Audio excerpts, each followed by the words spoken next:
बिस्मिल्लाहिर्रहमानिर्रहीम। अस्सलाम वालेकुम नादरीन, आप यूट्यूब चैनल देख रहे हैं। मैं इमरान खान। बिल्ली चूहे का खेल इस मुल्क में जारी है और ये खेल अभी चलता रहेगा जब तक कि पाकिस्तान में इंतखाबात नहीं होते। सब लोग भाग रहे हैं कि इंतखाबात ना हो और एक पॉलिटिकल पार्टी पीछे पड़ी है कि इंतखाबात करवाए जाएँ। रीज़न ये है कि उस पॉलिटिकल पार्टी को ये लगता है कि ये जो मकबूलियत उनके पास है ये बड़ी शानदार, वो 2/3 अक्सरियत से वापस आ जाएंगे। और बाकी सारी पॉलिटिकल पार्टीज़ को इस बात का पता है। शहबाज शरीफ साहब ने खुद एक मुबैना तौर पे सर्वे करवाया जिसमें 76% लोग इमरान खान साहब को पसंद कर रहे हैं। अब ज़िंदगी में कभी ऐसी मकबूलियत मियां नवाज शरीफ को या शहबाज शरीफ को तो मिली नहीं। हालांकि 2/3 अक्सरियत भी इनको एक दफ़ा दिलवाई गई 97 में, लेकिन ऐसी मकबूलियत इन्हें कभी नहीं मिली जो इस वक्त इमरान खान को और उसके बयानियों को मिली हुई है। तो इलेक्शन से भाग रहे हैं। इमरान खान साहब ने स्टेटमेंट दिया, पहले मैं आपको वो बताऊं और फिर आपको बताता हूं सबूत के साथ कि कैसे पाकिस्तान की वफाकी हुकूमत इलेक्शन से भागने के लिए झूठ बोलती है। ये जो मामला इमरान खान साहब ने उठाया है, इसके बारे में मैंने कुछ अर्सा पहले एक वीलॉग किया था और ये एक नहायत संजीदा मामला है। कौमी सलामती का इशू है, पाकिस्तान की कौमी पॉलिसी का इशू है और पाकिस्तान की रियासत की गैरत की बात है। कैसे? इमरान खान साहब ने कहा कि 22 ग्रेड के आर्मी चीफ ने खुद रूस की मजम्मत की। यह मामला मैंने इमरान खान साहब से पूछा था जब पाकिस्तान तहरीक इंसाफ की हुकूमत थी। तो उस वक्त इमरान खान साहब जब दौरा कर रहे थे रशिया का, उस वक्त रशिया ने हमला कर दिया यूक्रेन पे। इमरान खान साहब को यह इतला पहले मिल चुकी थी, इसलिए इमरान खान साहब ने रूस जाने से पहले उस वक्त के army chief general Qamar Javed Bajwa से दोबारा मशवरा किया। तो बाजवा साहब ने कहा आपको तो जाना चाहिए और इमरान खान साहब ने कहा कि इंफॉर्मेशन है कि रशिया हमला कर देगा। तो उन्होंने कहा आपका बड़े अरसे पहले से तय, आपको जाना चाहिए। तो इमरान खान साहब चले गए रशिया।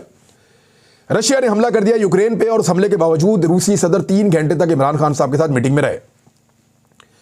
रूस और पाकिस्तान के दरमियान एक नए दौर का आगाज हो रहा था। इमरान खान साहब वापस आए तो दुनिया भर का प्रेशर पाकिस्तान पे आया कि अब आप मजम्मत करें रशिया की कि उन्होंने यूक्रेन के ऊपर अटैक क्यों किया। इस पे इमरान खान साहब ने बजाय इसके कि फौरी तौर पे रद्देमल देते या बजाय इसके कि वो दबाव में आ जाते एस्टेब्लिशमेंट के, इमरान खान साहब ने एक मीटिंग कॉल कर ली। इस मीटिंग के अंदर इमरान खान साहब ने सेक्रेटरी खारजा थे, साबिक जो रिटायर्ड बड़े सीनियर ऑफिसर्स थे उनको भी बुलाया गया था, आर्मी चीफ, गालिबन DGI-SI, DGI-SPR, वजीर खजाना, वजीर खारजा, वजीर आजम पाकिस्तान, वजीर दाखिला, बड़ी क्रीम पाकिस्तान की, वो सारे वहां पे बैठे और एक लंबी डिस्कशन हुई। कुछ लोगों का यह ख्याल था, खास तौर पे मुबैना तौर पे जनरल बाजवा साहब का, कि पाकिस्तान को मगरबी ममालिक की बात माननी चाहिए। लेकिन जब एक सेक्रेटरी खारजा ने बड़ी शानदार ब्रीफिंग दी और बड़ी मेहनत के साथ वो लेकर आए थे चीजें, तो उन्होंने साबित किया कि इसमें न्यूट्रल रहना पाकिस्तान के लिए फायदेमंद है। यानी इस लड़ाई के अंदर पाकिस्तान को यूक्रेन की साइड पर भी खड़े नहीं होना चाहिए और रशिया की साइड पर भी खड़े नहीं होना चाहिए। पाकिस्तान को अपने आप को इस लड़ाई से बाहर रखना चाहिए और यह होनी चाहिए पाकिस्तान की फॉरेन पॉलिसी। और यह क्यों होनी चाहिए? इसलिए कि इंडिया ने भी यह पॉलिसी रखी हुई है। हालांकि इंडिया को अमेरिका पाकिस्तान की निस्बत ज्यादा फेवर करता है, लेकिन इंडिया रशिया से तेल भी ले रहा है और सस्ता तेल ले रहा है और इंडिया रशिया की मजम्मत भी नहीं कर रहा अमेरिकन दबाव के बावजूद। तो पाकिस्तान क्यों करे? पाकिस्तान को तो अमेरिका कुछ दे भी नहीं रहा। दूसरी जानिब श्रीलंका ने भी यही पॉलिसी रखी थी, सऊदी अरब ने यह पॉलिसी रखी थी और कुछ और ममालिक थे, उन्होंने भी यह पॉलिसी रखी थी कि उन्होंने अपने आप को न्यूट्रल कर दिया था रशिया और यूक्रेन के मामले में। तो यह तय पाया कि गवर्नमेंट ऑफ पाकिस्तान की यह पॉलिसी होगी कि रूस और यूक्रेन की लड़ाई में, और कंसेंसस के साथ रियासत की पॉलिसी बनी, सबने बैठकर मिलकर बनाई कि अब हम रूस की मजम्मत नहीं करेंगे। लेकिन जनरल कमर जावेद बाजवा ने अपने तौर पे वो मजम्मत कर दी। क्या कोई आर्मी चीफ फॉरेन पॉलिसी बना सकता है? क्या किसी आर्मी चीफ के पास ये इख्तियार है कि वो पाकिस्तान की फॉरेन पॉलिसी बनाए? उसके लिए वजारत खारजा मौजूद है, वजीर आजम का ओहदा मौजूद है, वजीर खारजा का ओहदा मौजूद है और इस पे काम करने वाले एक्सपर्ट्स मौजूद हैं। हाँ, आर्मी चीफ की इनपुट जरूर हो सकती है क्योंकि उनका एक इंस्टीट्यूशन है, उनके इंस्टीट्यूशन की एक मेमोरी उनके पास है और वो अपने शवायद की रोशनी में अपनी दलील पेश कर सकते हैं, अपनी राय दे सकते हैं, लेकिन जब कंसेंसस हो जाएगा, चाहे वो बात मानी जाए, आर्मी चीफ की दलील मानी जाए, चाहे ना मानी जाए, लेकिन जब कंसेंसस होगा तो सारे उसके लिए पाबंद हो जाएंगे। तो इमरान खान साहब ने जो कंसेंसस हुआ था वो उसके मुताबिक चले। उन्होंने कहा नहीं करेंगे मजम्मत, और हम अपने आप को इस लड़ाई में न्यूट्रल रखेंगे, हमारी ये पॉलिसी है। लेकिन उस वक्त के army chief general Qamar Javed Bajwa साहब ने जाकर रूस को मजम्मत कर दी एक तकरीब में, और ये एक बड़ा संगीन काम है जो उन्होंने किया है। किसी भी मुल्क में ये होता तो इसके बड़े खौफनाक संगीन नताइज होते, और उस आर्मी चीफ को वो नताइज भुगतना पड़ते। फर्ज करें इंडियन आर्मी चीफ उठता और इंडियन हुकूमत की पॉलिसी के बरक्स वो रूस की मजम्मत कर देता, तो क्या होता उसके साथ? फर्ज कीजिए अमेरिका एक पॉलिसी बनाता है, उनका आर्मी चीफ उससे मुखालफत करके कोई और पॉलिसी बोल देता है, या तुर्की ये कहता है कि हमने न्यूट्रल रखना है अपने आप को, और तुर्की का आर्मी चीफ उठकर एक मजम्मत कर देता है एक मुल्क की, दोनों में से एक मुल्क की, तो उसके साथ क्या सलूक होगा? दुनिया भर में कहीं ऐसा नहीं हुआ, लेकिन पाकिस्तान में ऐसा हुआ है। ये इमरान खान साहब उसकी बात कर रहे हैं। इमरान खान साहब ने कहा कि साबिक army chief general Qamar Javed Bajwa पर तनकीद करते हुए कहा कि हम रूस से सस्ता तेल ले रहे थे, और आर्मी चीफ यानी 22 ग्रेड के एक ऑफिसर ने रूस की मजम्मत कर दी। इमरान खान ने वीडियो लिंक के जरिए खिताब में कहा कि किसी भी मुल्क में जब तक इंसाफ कायम नहीं होता उस वक्त तक खुशहाली नहीं आती, और छोटी चोरी से मुल्क तबाह नहीं होते, बल्कि बड़े वज़रा, वज़ीर आज़म, साहिब इक़्तिदार और साहिब हैसियत लोग चोरी करते हैं तो फिर मुल्क ख़त्म हो जाता है। उन्होंने कहा कोई भी मुल्क जब तक इंसाफ कायम नहीं करता वहाँ खुशहाली नहीं आती। जब तक कानून की बालादस्ती नहीं है जमहूरियत नहीं आती। कानून की बालादस्ती का मतलब ही जमहूरियत है। अब मामला यह है कि कौन है ऐसा जो बिल्ली के गले में घंटी डालेगा? क्या ये सवालात पूछे जा सकते हैं? क्या जनरल रिटायर कमर जावेद बाजवा से ये पूछा जा सकता है कि जनाब पार्लियामेंट कुछ और कह रही थी और आपने कुछ और फैसला कर लिया? या पाकिस्तान की जो क्रीम है जब वो बैठे तो नेशनल पॉलिसी जो एक बनी वो कुछ और कह रही थी और आप कुछ और कह रहे थे? क्या इसका जवाब वो देंगे? यानी पाकिस्तान के अंदर तो मुकद्दस गांव की सूरत हाल ये है कि अरशद शरीफ शहीद वाला जो केस चल रहा है, ज़रा उसकी आज की अपडेट भी आप ले लें। अरशद भाई का केस लगा हुआ था सुप्रीम कोर्ट ऑफ पाकिस्तान में, और आज खुद नोटिस की समाअत हुई जिसमें जीआईटी के सरबराह अवैस अहमद ने दूसरी पेशरफ्त रिपोर्ट जमा करवा दी।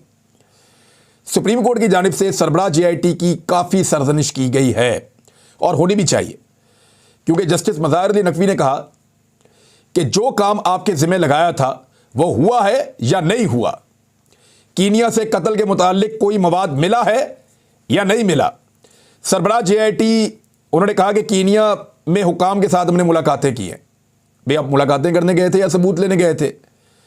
जज साहब ने कहा कि कहानियां ना सुनाएं, आपको शायद बात समझ नहीं आ रही। इस पर सरबराह जीआईटी ने कहा कि कीनिया ने शवाहिद तक रसाई नहीं दी, यानी कीनिया भी अब पाकिस्तान को घास नहीं डाल रहा। अच्छा आपका एटमी मुल्क है जनाब, ये हालत कर दी पाकिस्तान की कि कीनिया शवाहिद देने के लिए तैयार नहीं है।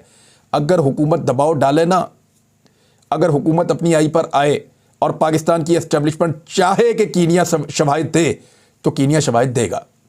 लेकिन मुझे नहीं लगता कि इनको शवाहिद चाहिए। मुझे लगता है कि ये धूल झोंकने की कोशिश कर रहे हैं आंखों में। और जस्टिस मज़ाहिर ने कहा कि शवाहिद की बात तो ट्रायल में सामने आएगी, मवाद क्या जमा किया आपने वहां। इस पर सरबराह ने इंकशाफ किया कि अरशद शरीफ कत्ल के हवाले से कीनिया से कोई ठोस मवाद नहीं मिला। जस्टिस इजाजुल एहसन साहब ने बड़े अहम सवालात उठाए, और ये मैं आपके सामने रखना चाहूंगा। वजह यह है कि इससे पहले बहुत मरतबा इस तरह के सवालात हमने भी उठाए थे, और ये वो बुनियादी सवालात हैं जिनका जवाब मिलेगा तो हमें अरशद शरीफ शहीद का कातिल मिलेगा, और ढूंढेंगे उस कातिल को इंशाअल्लाह। पता तो है सबको, लेकिन इंशाअल्लाह वो कातिल जो है वो निशाने इबरत बनेंगे, इस दुनिया में भी बनेंगे, और आगे जाकर भी उन्हें इस कत्ल का जवाब देना पड़ेगा। जस्टिस इजाजुल एहसन साहब ने कहा कि अरशद शरीफ का मोबाइल फोन और दीगर सामान कहां है। सरबराह जीआईटी अवैस अहमद ने जवाब दिया कि अरशद शरीफ का मोबाइल और आईपैड कीनिया के आईटी डिपार्टमेंट के पास है। अरशद का बाकी सामान मौसूल हो चुका है, यानी अभी तक मोबाइल फ़ोन और आईपैड नहीं ले पाए। दौरान समाअत एडिशनल अटॉर्नी जनरल ने कहा कि कीनिया ने अरशद शरीफ कत्ल की तहकीकात में ताउन नहीं किया। इस पर जस्टिस एजाजुल एहसन ने कहा कि अगर कोई मुल्क के साथ आपके ताल्लुकात अच्छे नहीं हैं और तहकीकात के लिए ताउन नहीं कर रहा, तो फिर ताउन कैसे हासिल करते हैं, सवाल का जवाब दिया जाए। यानी फ़र्ज़ करें पाकिस्तान के और इंडिया के ताल्लुकात अच्छे नहीं हैं, जब इंडिया ने पाकिस्तान से कोई चीज़ मनवानी होती है, मुतालबा करवाना होता है, तो फिर वो इंटरनेशनल लेवल के ऊपर कहाँ कहाँ जाता है ये बताने की ज़रूरत नहीं है। तो अगर कीनिया के अंदर पाकिस्तान के साथ कोऑपरेशन नहीं की जा रही, तो हमारे पास बहुत सारे दरवाजे हैं यूएन समेत जिनको हम खटखटा सकते हैं। रियासत के बाद ये इख्तियार होता है कि वो जाके इंटरनेशनल कोर्ट ऑफ जस्टिस का दरवाजा भी खटखटा सकती है, वो यूएन के अंदर मामला उठा सकती है, आलमी सतह के ऊपर दबाव डाला जा सकता है। लेकिन रियासत की कोशिश ही नहीं है। रियासत तो इस कत्ल के ऊपर पर्दा डालना चाहती है ऐसा लगता है, और ये रियासत और रियासती इदारों का इम्तिहान है, टेस्ट है उनका। अरशद शरीफ शहीद का कत्ल और उस केस का फैसला होगा, इंशाल्लाह ज़रूर होगा। लेकिन ये जो इंपॉर्टेंट क्वेश्चन जो हमेशा से हम उठा रहे हैं वो जस्टिस एजाजुल एहसन साहब ने उठाए। उन्होंने कहा कि अरशद शरीफ कत्ल के 3 ज़ाविये हैं। अरशद शरीफ को पाकिस्तान से भागने पर किसने मजबूर किया? वो कौन था जिसने अरशद शरीफ शहीद को पाकिस्तान से भागने पर मजबूर किया? क्या तहकीकात हुई कि अरशद शरीफ के खिलाफ मुल्क भर में मुकदमात किसने दर्ज करवाए? जज साहब मुझे बुलवा लें, मैं आपको अगली दफ़ा बता देता हूं कि मुकदमात किसने दर्ज करवाए, और मैं आपको अगली दफ़ा बता देता हूं कि मेरे पे मुकदमात किसने करवाए, क्योंकि पीछे एक ही हाथ था जो हम सब पे मुकदमात दर्ज करवा रहा था। वो कौन था हम आपको आकर बता देते हैं। मेरे पे भी हैं, साबिर शाकिर पे भी हैं, समी इब्राहिम पे भी हैं, और अरशद शरीफ पे भी हैं। हम आपको बता देते हैं कि हमारे ऊपर मुकदमात कौन दर्ज करवा रहा था और कौन ज़मीन तंग कर रहा था, अभी भी कर रहे हैं। क्या तहकीकात हुई कि अरशद शरीफ के खिलाफ मुल्क भर में मुकदमात किसने दर्ज करवाए? क्या पता लगाया गया कि अरशद शरीफ को ऐसा क्या दिखाया गया कि वो मुल्क से बाहर चले गए? ये बड़ा इंपॉर्टेंट क्वेश्चन है। याद रखिए, अरशद शरीफ शहीद को कुछ वीडियोज़ और कुछ तस्वीरें दिखाई गई थी मुबैना तौर पे, और इसके बारे में मुझे उनके बहुत करीबी दोस्तों ने बताया, और उनके पास अरशद शरीफ को ये इन्फॉर्मेशन मिल गई थी कि उनके बारे में किस किस्म का बंदोबस्त पाकिस्तान में किया जा रहा है, और फिर वो मुल्क से बाहर चले गए थे। बल्कि एक सवाल ये भी पैदा होता है कि वो कौन था जिसने यूएई से अरशद शरीफ को निकलवाया और वहाँ से उनको डिपोर्ट करवाया और उनको वो मुल्क छोड़ना पड़ा? कौन था जिसने वहाँ पे भी मजबूर किया? जब तमाम कड़ियाँ जुड़ेंगी तो खुद ही पता चल जाएगा कि अरशद शरीफ से जान कौन छुड़वाना चाहता था। बड़े अहम सवालात हैं जो जस्टिस एजाजुल एहसन साहब ने उठा दिए हैं। बहरहाल इस मामले पे हम पहले भी बात करते रहे, आइंदा भी करते रहेंगे। 90 दिन में इंतखाबात करवाने के हवाले से पाकिस्तान तहरीक इंसाफ ने नई हिकमत अमली पर गौर किया है, और उन्होंने आइन बचाओ तहरीक शुरू करने पर भी गौर कर दिया है। यानी आइन पाकिस्तान में लिखा है कि 90 दिन के अंदर इंतखाबात करवाने। अगर ये आइन को पामाल कर रहे हैं तो फिर आइन बचाने के लिए एक तहरीक चलेगी। अब बहाने इस किस्म के लगा रहे हैं, यानी इमरान खान साहब ने इसमें वकला को भी शामिल करना है, सिविल सोसाइटी को भी शामिल करना है, मीडिया को भी इसके अंदर शामिल करेंगे, और ये एक ऐसा नारा होगा कि आईने पाकिस्तान कह रहा है कि इंतखाबात करवाओ और ये नहीं करवा रहे, और बहाने लगा रहे हैं कि सिक्योरिटी का इशू है, बहाने लगवा रहे हैं कि अभी हालात ऐसे नहीं है कि इलेक्शन करवाए जाएं। पीएसएल करवा सकते हैं, आप पाकिस्तान में है, इलेक्शन नहीं करवा सकते। 27 किलोमीटर का इस्लामाबाद है, वहां पे इंतखाब करवाना था तो कहते हैं जी हमारे पास पुलिस नहीं है। अब उससे कई गुना ज्यादा पुलिस 4 शहरों में पीएसएल करवा रहे हैं। पाकिस्तान सुपर लीग, पाकिस्तान की कैपेसिटी भी है, पाकिस्तान कर भी सकता है, इंतखाबात हो भी सकते हैं, लेकिन नीयत नहीं है, हार नजर आ रही है, इसलिए बिल्ली चूहे का खेल खेल रहे हैं। वही जो बात पुरानी मैं आपको उसी तरह बता रहा हूं कि एक्चुअली ये बिल्ली चूहे का खेल है और ये भाग रहे हैं। उन्हें लगता है कि इंतखाबात में जाना खुदकुशी है। एक तो ये हिकमत अमली है ना कि पाकिस्तान तहरीक इंसाफ चलाएगी, आइन बचाओ तहरीक चलानी भी चाहिए, तहरीकों से ही मुल्क आगे बढ़ते हैं, और पॉलिटिकल तहरीकें चलनी चाहिए, जितनी चलनी चाहिए। बाकी पॉलिटिकल पार्टीज़ को भी अपनी अपनी तहरीक चलानी चाहिए, पॉलिटिकल एक्टिविटीज से लोगों को शऊर आता है। दूसरी जानिब एक दरख्वास्त दायर कर दी गई है तौहीन अदालत की, अदालत के अंदर, यानी अजहर सदीक साहब के तवस्सुत से तौहीन अदालत की दरख्वास्त गवर्नर पंजाब और इलेक्शन कमीशन समेत दीगर को फरीक बनाते हुए लाहौर हाई कोर्ट में दायर कर दी गई है। इसके जो मुद्दई बनाया गया है वो शहरी मुनीर अहमद हैं, वो इसके मुद्दई बने हैं। उन्होंने अपने वकील अजहर सदीक एडवोकेट के ज़रिए से दरख्वास्त दायर की है। दरख्वास्त में निशानदेही की गई है कि अदालत ने इलेक्शन कमीशन को गवर्नर पंजाब से मुशावरत के बाद फौरी तौर पर इंतखाबात की तारीख देने का ऐलान करने का हुक्म दिया था, लेकिन इलेक्शन कमीशन ने अदालती अहकामात पर अमल दरामद नहीं किया।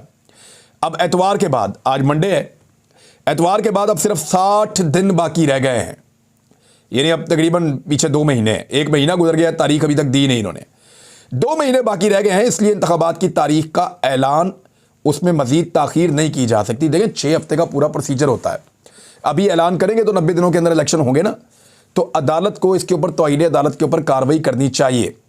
गवर्नर पंजाब आइन शिकनी के मुर्तकब हुए हैं, आर्टिकल 6 उन पर लग सकता है, ये कह रहे हैं पाकिस्तान में बाहरे कानून, और लगातार वो इस बारे में बात कर रहे हैं। हाई कोर्ट के वाज़े अहकामात इसके ऊपर मौजूद हैं। फैसल चौधरी एडवोकेट ने भी ये बात की है, दीगर बहुत सारे जो आइनी माहिरीन हैं, एतजाद हसन साहब भी इससे मिलती जुलती बात करते हैं, और इस्लामाबाद हाई कोर्ट बार के जो सदर हैं वो भी ये बात कर रहे थे, सुप्रीम कोर्ट बार एसोसिएशन के जो सदर हैं वो भी ये बात कर रहे थे। तो इस तरह पाकिस्तान भर में गालिबन मैंने शायद बहुत सारे वकला को सुना है, तो मेरे दिमाग में थोड़ा सा मिक्स हो गए हैं नाम, लेकिन बहुत सारे वकला का ये कहना है कि ये आइन से खिलाफ वर्जी होगी, आइन से, अगर 90 दिन के अंदर अंदर इंतखाबात नहीं करवाए जाते, और अदालती हुक्म के ऊपर अगर अमल दरामद नहीं होता तो ये तौहीन अदालत तो होगी। अब तक के लिए इतना ही, अपना ख्याल रखिएगा, अपने इस चैनल का भी। अल्लाह हाफ़िज़।